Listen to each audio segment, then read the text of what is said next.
ನನ್ನ ಮದುವೆ ಒಂದು ಸಾಮಾನ್ಯ ಪರಿವಾರದಲ್ಲಿ ಆಗಿತ್ತು. ನನ್ನ ಗಂಡನ ಮನೇಲಿ 4 ಜನ ಇದ್ದರು. ನನ್ನ ಗಂಡ, ಅತ್ತೆ ಮಾವ, ಗಂಡನ ತಮ್ಮ ಮತ್ತು ನಾದಿನಿ ಇದ್ಲು. ನಾದಿನಿ ಮದುವೆ ಆಗಿತ್ತು. ನನ್ನ ಗಂಡ ಪೊಲೀಸ್ ಆಗಿದ್ದ. ಅವನನ್ನು ಆಗಾಗ ಬೇರೆ ಕಡೆ ಟ್ರಾನ್ಸ್ಫರ್ ಮಾಡ್ತಾಯಿದ್ರು. ನನಗೆ ನನ್ನ ಗಂಡನ ಬಿಟ್ಟು ಇರಲು ಆಗ್ತಾ ಇರಲಿಲ್ಲ. ಮೊದಲೇ ಮದುವೆ ಆಗಿದ್ದು ಸ್ವಲ್ಪ ದಿನ ಆಗಿತ್ತು. ನಾನು ನನ್ನ ಗಂಡನ ಜೊತೆ ಇರಬೇಕು ಅಂತ ಅವ್ರ ಹತ್ರ ಕೇಳಿದೆ. ಆಗ ಅವರು ಆಯಿತು, ಆದರೆ ಅಪ್ಪ ಅಮ್ಮನಿಗೆ ಇಷ್ಟ ಇದ್ರ ಅಂತ ಹೇಳಿದ್ರು. ನನ್ನ ಅತ್ತೆ ಮಾವ ಹತ್ರ ಕೇಳಿದೆ. ಅವರು ಹಾಂ ಅಂತ ಹೇಳಿದರು. ನಾನು ನನ್ನ ಗಂಡನ ಜೊತೆ ಶಿಫ್ಟ್ ಆಗಿದ್ದೆ. ನನ್ನ ಅತ್ತೆ ಸ್ವಲ್ಪ ದಿನ ಆದಮೇಲೆ ಫೋನ್ ಮಾಡಿ ಹೇಳಿದ್ರು, ಗಂಡನ ತಮ್ಮ ದೀಪಕ್ದು ಮದುವೆ ಮಾಡಿಸ್ಬೇಕು ಅಂತ. ನಾನು ಹ್ಞೂ ಅಂದಿದ್ದೆ. ಅವ್ರು ಹುಡುಗನ ನೋಡ್ತಾ ಇದ್ರು. ಹುಡುಗಿನ ಫೋಟೋ ಕಳಿಸ್ತಾ ಇದ್ರು. 2-3 ಕಡೆ ನೋಡಿ ಸರಿಯಾಗಲಿಲ್ಲ. 3ನೇ ಕಡೆ ನೋಡಿದ್ರು. ಅಲ್ಲಿ ಹುಡುಗಿ ನೋಡಲು ತುಂಬ ಚೆನ್ನಾಗಿದ್ಲು. ಎಲ್ಲ ಮಾತುಕತೆ ಸರಿಯಾಯಿತು.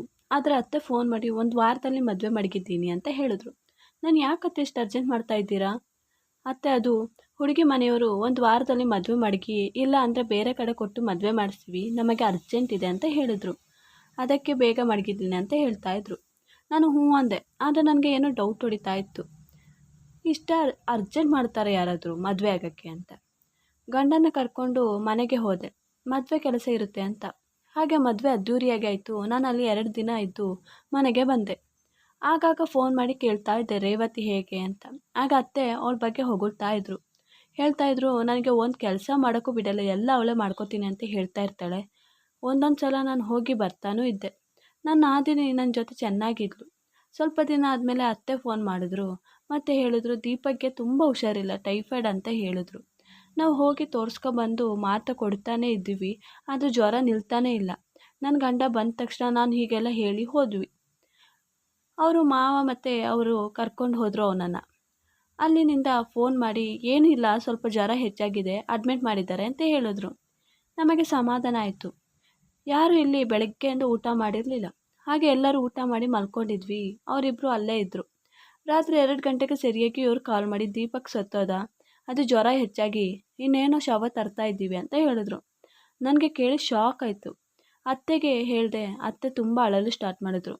ಹೋಗಿ ರೇವತಿಗೆ ಹೇಳಿದಾಗ ಅವಳ ಸ್ಥಿತಿ ನೋಡೋಕ್ಕಾಗ್ತಾ ಇರಲಿಲ್ಲ. ಎಲ್ಲರಿಗೂ ವಿಷಯ ಗೊತ್ತಾಗಿ ಮನೆಗೆ ಬರ್ತಾಯಿದ್ರು. ನಾದಿನಿ ಬಂದಿದ್ಲು. ಶವ ಸಂಸ್ಕಾರ ಆಯಿತು. ಆದರೆ ರೇವತಿ ಇದರಿಂದ ಹೊರಗೆ ಬರ್ತಾನೇ ಇರಲಿಲ್ಲ.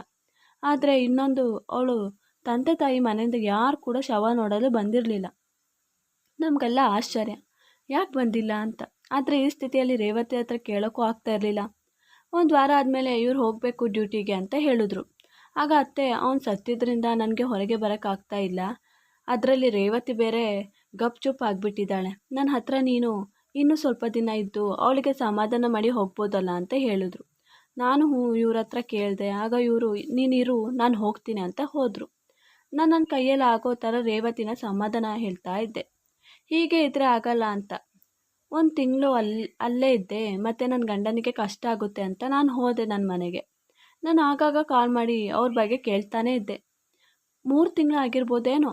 ಆಗ ಅತ್ತೆ ಫೋನ್ ಮಾಡಿ, ನೀನು ಇಲ್ಲಿ ಸ್ವಲ್ಪ ಬೇಗ ಬಾ, ರೇವತಿ ಏನೋ ಗೊತ್ತಿಲ್ಲ, ಒಂದೇ ಹಠದಿಂದ ನಿಲ್ಲಿದ್ದಾಳೆ, ನನಗೆ ಮದುವೆ ಮಾಡಿಸಿ ಅಂತ ಹೇಳಿದ್ರು. ನಾನು ಆಗಲೇ ಹೋದೆ. ಏನು ಅತ್ತೆ ಅಂದೆ. ಆಗ ಅವಳು, ನೋಡು, ಮದುವೆ ಮಾಡಿಸಿ ಅಂತ ಇದ್ದಾಳೆ, ಅದು ಬೇಗ ಮಾಡಿಸಿ ಅಂತ. ಹಾಗಾದರೆ ಮನೆಗೆ ಹೋಗು ಅಂತ ಹೇಳಿದ್ರು, ಹೋಗ್ತಾ ಇಲ್ಲ. ಬೇರೆ ಏನು ಕೇಳಿದ್ರು ಹೇಳ್ತಾನೂ ಇಲ್ಲ. ನೀನು ಸ್ವಲ್ಪ ಮಾತಾಡಿ ನೋಡು. ನಾನು ಹೋಗಿ ಮಾತಾಡಿದೆ. ಅವಳು ಒಂದೇ ಮಾತು, ನನಗೆ ಮದುವೆ ಮಾಡಿಸಿ ಅತ್ತಿಗೆ ಅಂತ. ನಾನು ಹೇಗೆ ನಿನ್ನ ಮದುವೆ ಮಾಡಿಸೋದು? ದೀಪಕ್ ಸತ್ತು ಇನ್ನೂ 3 ತಿಂಗಳು ಆಗಿದ್ದಷ್ಟೇ. ನೀನು ಮದುವೆ ಮಾಡಿಸಿದ್ರೆ ಎಲ್ಲರೂ ಏನು ಮಾತಾಡ್ಕೊಲ್ಲಲ್ಲ ನಮ್ಮ ಬಗ್ಗೆ ಅಂತ. ಆದರೆ ಅವಳು, ಅದೆಲ್ಲ ನನಗೆ ಗೊತ್ತಿಲ್ಲ ಅತ್ತಿಗೆ, ನನಗೂ ದೀಪಕ್ ಸತ್ತಿರೋ ದುಃಖ ಇದೆ, ನನಗೂ ಇದೆ. ಆದರೆ ನನಗೆ ಈಗಲೇ ಮದುವೆ ಮಾಡಿಸಿ, ನನಗೆ ಇಲ್ಲಿ ಇರೋದು ಸರಿ ಅನಿಸ್ತಾ ಇಲ್ಲ. ಹಾಗಾದರೆ ನೀನು ಅಮ್ಮನ ಮನೆಗೆ ಹೋಗು ಅಂದೆ. ಆಗ ನನಗೆ ಅಮ್ಮನ ಮನೆ ಕಡೆಗೆ ಹೋಗೋಕ್ಕಾಗಲ್ಲ. ಯಾಕೆ ಅಂದೆ. ನಮ್ಮ ಮನೇಲಿ ನನ್ನ ಮದುವೆ ಆದ ತಕ್ಷಣ ನನ್ನ ಜೊತೆ ಹೇಳಿದ್ದಾರೆ, ನಮಗಾಗಲಿ ನಿನಗಾಗಲಿ ಯಾವುದೇ ಸಂಬಂಧ ಇಲ್ಲ ಇನ್ನು ಮುಂದೆ. ನೀನು ಯಾರೋ, ನಾವ್ಯಾರೋ, ಇನ್ಮೇಲೆ ಇಲ್ಲಿಗೆ ನೀನು ಬರೋದಾಗಲಿ ಫೋನ್ ಕೂಡ ಮಾಡಬಾರ್ದು ಅಂತ ಹೇಳಿದ್ದಾರೆ. ಅವರು ನನ್ನ ನೋಡೋಕ್ಕೂ ಆಗಲಿ, ನಾನು ಅವರನ್ನು ನೋಡೋಕ್ಕೂ ಆಗಲಿ ಹೋಗಿಲ್ಲ. ನಾನು ಯಾಕೆ, ನೀನು ಏನು ಮಾಡಿದೆ ಅಂದೆ. ಆಗ ಅದು ಅಂದ್ಲು. ಏನಿಲ್ಲ ಹೇಳು ಅಂತ ಹೇಳಿದೆ. ಆಗ ಅತ್ತೆಗೆ, ನಾನು ಒಂದು ಹುಡುಗನ ಇಷ್ಟಪಡ್ತಿದ್ದೆ, ಅವನು ಇಷ್ಟಪಡ್ತಿದ್ದ ಅಂತ ಅಂದ್ಕೊಂಡಿದ್ದೆ. ಆದರೆ ಅವನು ನನ್ನ ಜೊತೆ ಟೈಮ್ ಪಾಸ್ ಮಾಡೋದಲ್ಲದೆ ಒಂದಿನ ಹೋಟೆಲ್ ಕರ್ಕೊಂಡು ಹೋಗಿದ್ದ. ಅಷ್ಟರಲ್ಲಿ ಅಲ್ಲಿ ರೈಡ್ಗಾಗಿ ಪೊಲೀಸ್ ಬಂದು ನಮ್ಮನ್ನು ಸ್ಟೇಷನ್ಗೆ ಕರ್ಕೊಂಡು ಹೋದರು.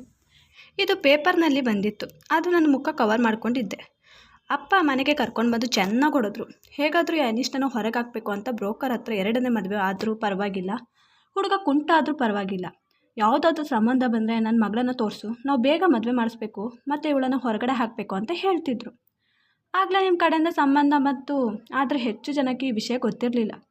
ಒಂದು ವಾರದಲ್ಲ ಮದುವೆ ಮಾಡಿಸಿ ನನ್ನ ಮನೆಯಿಂದ ಹೊರಗೆ ಹಾಕಿದ್ರು. ಆದರೆ ದೇವರಿಗೆ ಗೊತ್ತು ನಾನು ತಪ್ಪು ಮಾಡಿಲ್ಲ ಅಂತ. ಹಾಗೆ ನನಗೆ ದೀಪಕ್ನಂತ ಒಳ್ಳೆ ಹುಡುಗ ಸಿಕ್ತ, ಆದರೆ ಬೇಗ ಕಿತ್ಕೊಂಡ್ಬಿಟ್ಟ ಅಂತ ಹೇಳಿ ಜೋರಾಗಿ ಅಳ್ತಾ ಇದ್ಲು. ನಾನು ಹಾಗಾದರೆ ನೀನು ಇಲ್ಲೇ ಇರು ಅಂತ ಹೇಳಿದೆ. ಆಗ ಅದು ನನಗೂ ಇಲ್ಲಿರೋಕ್ಕಾಗಲ್ಲ, ನನ್ನ ಮದುವೆ ಕಳಿಸ್ಬಿಡಿ ಅಂತ ಹೇಳಿ ರೂಮ್ಗೆ ಹೊಟ್ಟೋದ್ಲು. ಅವಳು ಒತ್ತಾಯದಿಂದ ಹುಡುಗ ನೋಡಿದ್ವಿ. ಆದರೆ ಆ ಹುಡುಗನಿಗೆ 2 ಮದುವೆ ಆಗಿತ್ತು. ಅವನಿಗೆ 3 ಮಕ್ಕಳಿದ್ವು. ಅವಳಿಗೆ ಹೇಳಿದಾಗ ಅವಳು ಆಗಲಿ ಅಂತ ಹೇಳಿದ್ಲು. ನಾವು ಮದುವೆ ಮಾಡಿಸಿದ್ವಿ. ಮದುವೆ ಆಗಿ 1 ವಾರ ಆಗಿಲ್ಲ, ಅವಳು ಅಳುತ್ತಾ ಅತ್ತೆ ಮನೆಗೆ ಬಂದಿದ್ಲು. ಅತ್ತೆ ಫೋನ್ ಮಾಡಿ ಕೂಗಿದ್ರು. ಏನಾಯಿತು ಅಂತ ಕೇಳಿದ್ರು. ಏನೂ ಹೇಳ್ತಾ ಇರಲಿಲ್ಲ. ಆದರೆ ಅವಳ ಕೈಗೇನೋ ಒಂದು ಪೇಪರ್ ಇತ್ತು. ಅದನ್ನು ನನ್ನ ಕೈಗೆ ಕೊಟ್ಟಳು. ಅದನ್ನು ನೋಡಿ ಶಾಕ್. ಅದು ಡೈವರ್ಸ್ ಪೇಪರ್ ಆಗಿತ್ತು. ಏನಾಯಿತು ಅಂದರೆ ಏನೂ ಹೇಳಿರಲಿಲ್ಲ. ಯಾಕೆ ಡೈವರ್ಸ್ ಕೊಟ್ಟ ಅಂದರೆ, ಆಗ ಇದರಲ್ಲಿ ಅವ್ರದ್ದೇನು ತಪ್ಪಿಲ್ಲ, ನೀವು ಕೇಳೋಕ್ಕೆ ಹೋಗಬೇಡಿ ಅಂತ ಹೇಳಿ ಹೊಟ್ಟೋದ್ಲು. ಏನು ಎತ್ತ ಅಂತ ಗೊತ್ತಾಗ್ತಿರ್ಲಿಲ್ಲ. ನಾನು ಏನೇ ಕೇಳೋಕ್ಕೆ ಹೋದರೂ ನನಗೆ ಏನು ಕೇಳಬೇಡಿ, ನಾನು ಸೂಸೈಡ್ ಮಾಡ್ಕೋತೀನಿ ಅಂತ ಹೇಳ್ತಾ ಇದ್ಲು. ನನ್ನ ಅತ್ತೆ ಇದೊಂದು ತಲೆನೋವಾಯ್ತಲ್ಲ ಅಂತ ಹೇಳ್ತಾಯಿದ್ರು. ನಾನು ಅವಳಿಗೆ ಗೊತ್ತಾಗ್ದ ಅವಳನ್ನು ಮದುವೆ ಮಾಡಿಸಿದ ಹುಡುಗನನ್ನು ನೋಡಿ ಹೋಗಿ ಮಾತಾಡಿದೆ. ಆಗ ಏನಾಯಿತು, ಯಾಕೆ ನೀನು ಡಿವೋರ್ಸ್ ಕೊಟ್ಟೆ ಅಂತ ಕೇಳಿದೆ.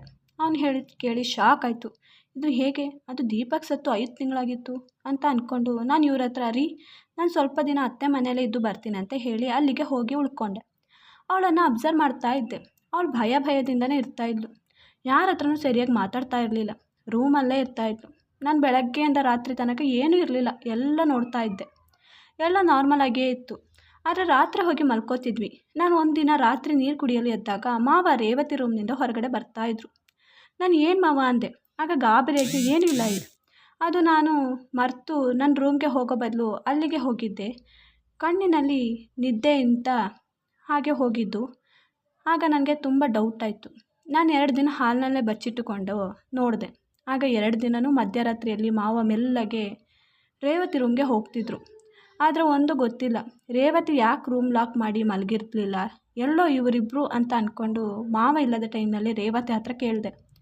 ಆಗ ಅವಳು ಅಳುತ್ತಾ ಏನೂ ಇಲ್ಲ ಅಕ್ಕ ಅಂತ ಮೇಲೆ ತೋರಿಸಿದ್ಲು. ಆಗ ನನಗೆ ಗೊತ್ತಾಯಿತು. ನಾನು ಅತ್ತೆ ಹತ್ರ ನಾನು ರೇವತಿ ಸ್ವಲ್ಪ ಹೊರಗೆ ಹೋಗಿ ಬರ್ತೀವಿ ಅಂತ ಹೇಳಿದೆ. ಅಷ್ಟರಲ್ಲಿ ಮಾವ ಒಳಗೆ ಇದ್ದವರು ಓಡಿ ಬಂದು, ಎಲ್ಲಿಗೆ, ರೇವತಿ ಗಂಡ ಸತ್ತ ಮೇಲೆ ಹೊರಗೆ ಸುತ್ತಾಡೋದು ಸರಿಯಲ್ಲ ಅಂತ ಹೇಳಿದ್ರು.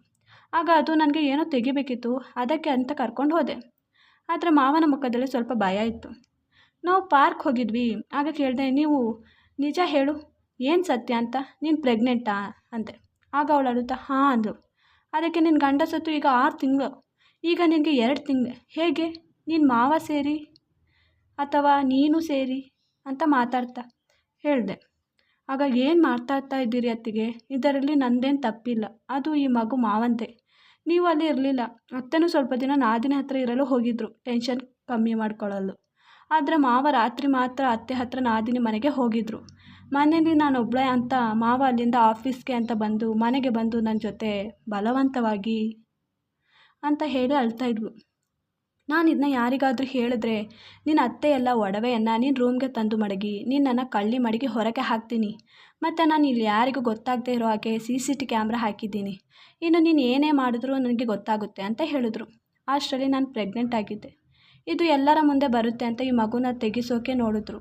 ಆದರೆ ಯಾವ ತಾಯಿ ಹೇಳಿ ಅವ್ರ ಮಕ್ಕಳನ್ನ ಕೊಲ್ಲೋಕೆ ನೋಡ್ತಾರೆ. ಇದು ಬಲವಂತವಾಗಿ ಆಗಿದ್ದ ಮಗು, ಆದರೆ ನನ್ನ ಕರುಳು ಬಳ್ಳಿ. ಹಾಗೆ ನನ್ನ ಮದುವೆ ಆದರೆ ಇದು ಹೇಗಾದರೂ ಅವ್ರ ಮಗುವಾಗಿ ಬದುಕುತ್ತೆ ಮತ್ತು ಈ ನರಕದಿಂದ ಹೊರಗಡೆ ಹೋಗ್ಬೋದು ಅಂತ ಹೇಳಿದೆ. ಆದರೆ ನಾನು ಸತ್ಯ ಅಲ್ಲಿ 1 ವಾರದಲ್ಲೇ ನನ್ನ ಗಂಡನಿಗೆ ಗೊತ್ತಾಯಿತು. ಅದು ಅವರನ್ನು ಬಚ್ಚಿಟ್ಟು ವಾಮಿಟ್ ಮಾಡ್ತಾ ಇದ್ದೆ. ಆದರೆ ಅವರಿಗೆ ಡೌಟ್ ಆಗಿ ನನ್ನ ಬಲವಂತವಾಗಿ ಕರ್ಕೊಂಡೋಗಿ ಟೆಸ್ಟ್ ಮಾಡಿಸಿದ್ರು.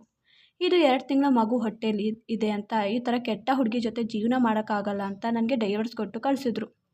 ಇಲ್ಲಿ ನಿಮಗೆ ಗೊತ್ತಾಗಿ ಎಲ್ಲ ನನ್ನ ಮಗುನ ಕೊಂಡ್ಬಿಡ್ತೀರಾ, ಸಾಯಿಸ್ಬಿಡ್ತೀರಾ ಅಂತ ಹೇಳಿಲ್ಲ.